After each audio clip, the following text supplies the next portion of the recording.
Hello everyone, welcome to Green Food Forest, where I show you practical gardening tips and also tips to grow in Central Texas.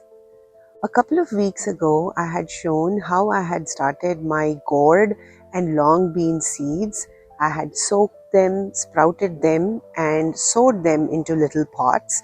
And in today's video, I'll be showing the part 2, where we'll be seeing the progress since then and also how to take care of the saplings as they start growing and when and how to transplant them into your containers or raised bed gardens.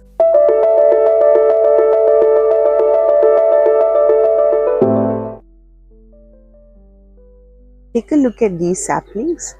These are about 2 weeks old and these are a little over 3 weeks old.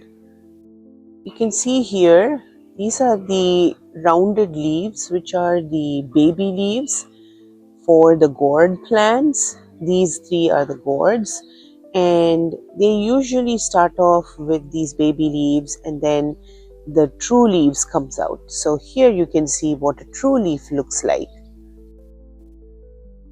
The true leaves are the leaves that will be the actual leaves of the plant as they grow bigger.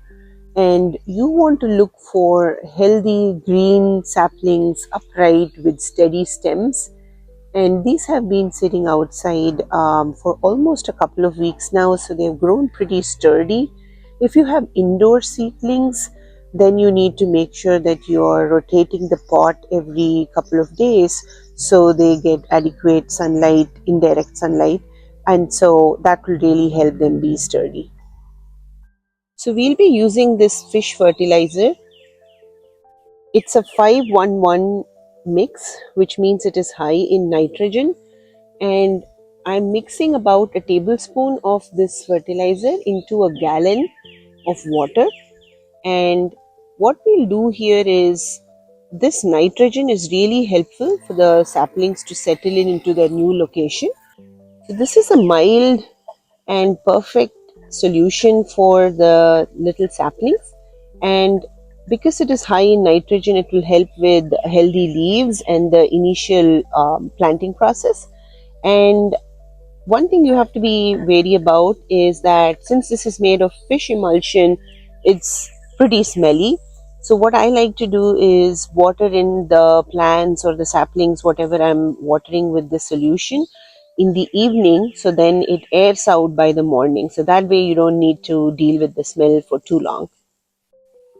I do this fertilizing routine 1 to 2 times, spacing about a week or 10 days apart while they are initially growing, and I also add a dosage of this fertilizer once I transplant them into their permanent location.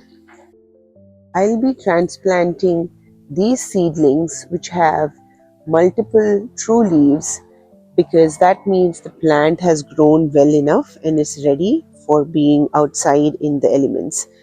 Now, ideally, you want to look for at least 2 true leaves. So, for example, in this one, I'll wait for this leaf to grow a little bigger. So that way the plant isn't too young and is sturdy to be outside. Now, this next step is very important, especially in Central Texas. This is where we are adjusting or hardening the saplings into the outside environment. If you already have been keeping these saplings outside since the time you soaked them, then this process is not necessary. But this is especially important if you brought some transplants from the store, little saplings, or you have been growing these saplings indoors for the most part. So you don't want to shock them by introducing them to this heat and sudden full sunlight of several hours when you transplant them into your raised bed gardens or your containers. Here's the process that I follow to harden off my transplants or saplings. So the first 1 or 2 days, I'll introduce them to the morning sunlight for about 2 hours. And the next day 3, day 4, I will increase that by another couple of hours. And then by day 5 and day 6, they will be getting about 5 to 6 hours of sun. So by slowly transitioning how much sunlight you get, by the end of a week, they should be ready to transplant outside, and they have adjusted to the sunny conditions, the wind, and they will settle into their new location. So this is where I'm going to transplant my long beans. The bed is already amended with compost and topsoil for spring, so I'm good to go. I have picked a sunny location where this area will get at least 6 hours of light, and I also have these cattle panel trellises installed so these vines can climb on. So I'm going to make a hole here. We don't need to dig too deep because it's a small sapling. Now I'll gently remove the sapling from the pot. As you can see, it has a good healthy root system. We don't need to disturb the roots, we just place it gently in our spot. Then it's time to push in the soil. And at the time of transplanting, I like to add a teaspoon of all-purpose plant food, pick an organic one, and bone meal. Both of these really help in establishing the plant in its new location, and the bone meal helps with future fruiting and good root systems. After transplanting, I again add a dose of the fish fertilizer, and this is again diluted. You have to use about a tablespoon of the fish fertilizer for every gallon of water. After transplanting them outside, it's really important to take care of these saplings for the first 2 weeks. You want to check on them every day and make sure that the soil doesn't dry out and the plants are not wilted.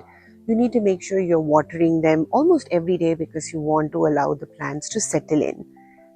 This process of growing the seeds for gourds and long beans can be used for other seeds as well, like different kind of melons and squashes. And you can actually start some of these seeds in late March or April in Central Texas by direct sowing them into the garden beds as well.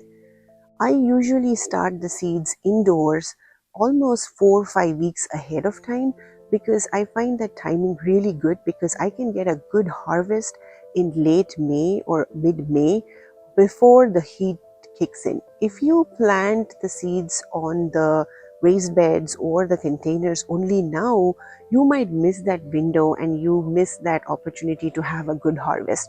So I would certainly recommend that you start the seeds indoors even before the last danger of frost. That way you're able to get one harvest in May. In part 3 of this series, I'll show how these vines are growing and how we can take care of them at that point, the fertilizing or the feeding routine, and how to pollinate and take care of the plants from there on. I've included the fertilizers that I use in the description box below for your convenience. And that's it. If you liked the video and found it useful, do hit that like button and subscribe for more such content. And do leave in the comments below what are the different gourds and melons that you are trying to grow.